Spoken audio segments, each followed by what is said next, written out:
Hey guys, so I'm going to show you real quick how to use the batch function in Photoshop to run an action on a multitude of photos. So a good example of this might be, in my case, I have an action that converts my photos into an Instagram friendly ratio.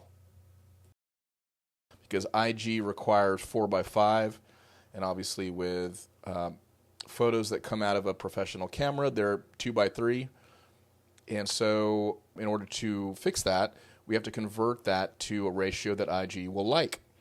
It's either that or your image will get cropped in IG, right?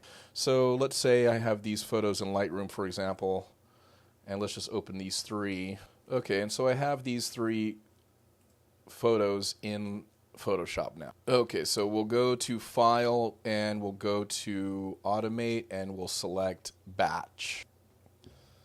Okay, and this option right here, we want to make sure to choose the folder within which the action resides. In this case, it's My Actions. The name of the action is IG Horizontal.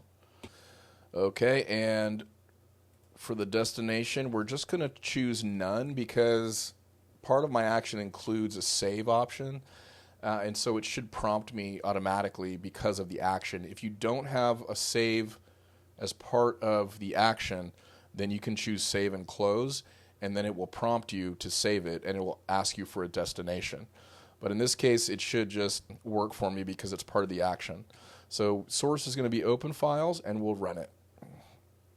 So we're going to save, and we're going to save, and we're going to save. Okay, and then back in Lightroom, we now have IG-friendly copies of these images.